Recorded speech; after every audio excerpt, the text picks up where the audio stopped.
What is a project and how can we define it? Project is a word we all have used millions of times, but we need to have a precise and shared definition of it to open our training experience together. First of all, projects are part of human history probably since ever. The Great Pyramid of Giza, built about 45 centuries ago, is an impressive work. 146.5 meters high, 5.9 million tons as a total mass, composed of 2.3 million blocks of limestone and granite. The project lasted about 25 years, and approximately 200,000 slaves worked to finalize it. This human artifact holds a remarkable record. It has been the tallest human artifact for more than 38 centuries. We do not have an historical document reporting the managerial side of such a work, but we can be sure that it was carefully planned and controlled during the execution phase. Looking for official documents reporting project management quotes, we find a very interesting phrase in the Gospel according to Luke that says, "Suppose one of you wants to build a tower. Won't you first sit down and estimate the cost to see if you have enough money to complete it? For if you lay the foundation and are not able to finish it, everyone who sees it will ridicule you, saying, 'This person began to build and wasn't able to finish.'" This is a crystal clear example of project management. When we start a project, indeed, we need an exact scope to define the activities and resources and to be sure that they will be available at the right moment to perform the planned tasks. Don't worry, talking about project management, we will not constantly refer to pyramids or the Bible. When we talk about modern project management, we refer to a list of tools and methodologies developed across the last century. Around 1910, Henry Gantt created the famous Gantt diagram. Since then, many other tools were introduced, like the PERT diagrams developed for the Project Polaris, or the Earned Value Management methodology developed by the Department of Defense of the United States of America to improve the control of project performances. The military sector first, and later the infrastructural one, have been the industries in which the project management discipline was developed. This should not come as a surprise if we consider that time for military and cost for infrastructure are two strategic constraints directly correlated with a company and often the country's success. Understanding the real nature of the project cost and time is crucial to define what a project is.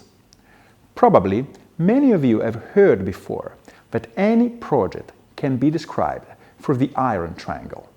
At the top, there is the scope of the project, which is the description of a final output, while at the bottom, there is time and cost. The three elements are connected. If you want to double the scope without impacting the time, you will have to increase the resources and the cost. If you want to halve the time, you will either have to reduce the scope or to increase the cost. Even if these three elements are connected, though, we need to clearly bear in mind that they are not equal. The real reason we do a project is to obtain the scope. Time and cost are not and will never be the objective of the project. They are like the dark side of the project, the pain to get to the scope. Therefore, we should always refer to time and cost as constraints, as in a definition of project provided by Turner. A project is an endeavor in which human, material, and financial resources are organized in a novel way to undertake a unique scope of work of given specification within constraints of cost and time, so as to achieve beneficial change defined by quantitative or qualitative objectives. Given this definition of a project, we can now focus our attention on project management. The first question we want to address is if project management is a discipline. Experts and researchers extensively investigated if the way to manage projects depends on the nature of the scope and the related industry. Managing a project for developing a space shuttle is significantly different from managing a change management project or a project for a performing arts show. Are very specific rules, dynamics, and tools that can be used for each project regardless of the industry and the output? Today's answer is that these managerial activities have many points in common, constituting a discipline that will be presented and further explored in this course.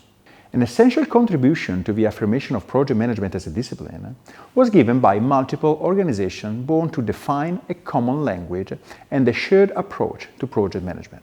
The most famous of these organizations are certainly the PMI, Project Management Institute, an American organization, and the IPMA, International Project Management Association, located in Switzerland. Both organizations have their own body of knowledge and release internationally valid certifications to recognize a project manager's skills.